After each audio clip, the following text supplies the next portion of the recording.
welcome back to my final Moore Report chart appraisal video on Friday the 24th of March with me, Richard Perrin, market analyst at Tantic Markets, looking at gold.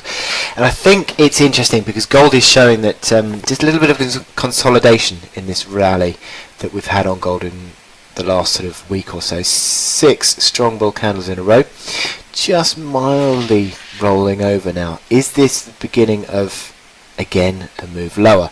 Now, I generally think that this is going to turn into a range play.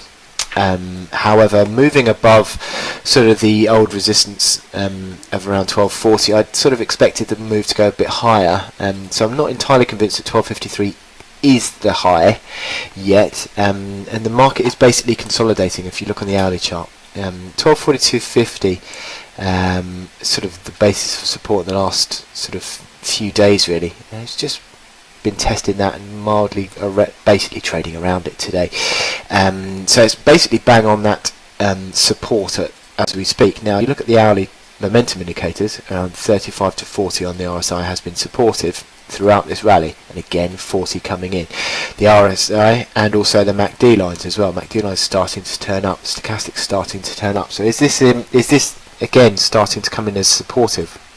1235.50, I think between 1235.50 and 1242.50, this sort of support band, I think that's where we could see possibly another higher low, and if that is the case, then I think there is perfectly possible that we could still continue towards 1263, because at the moment the dollar is not strengthening. It looked to be strengthening early doors, but hasn't been able to sort of run off with that move. And I think obviously in front of the affordable sort of the changes that the Republicans want to put through Congress to the Healthcare Act, I think that is something that the market is looking out for. So if they fail in doing so, I think the gold price is going to go higher with the dollar lower, and I think we could see 1263 possibly in the next day or so. But if it's going to be a turning point, I think possibly this session today. So watch out.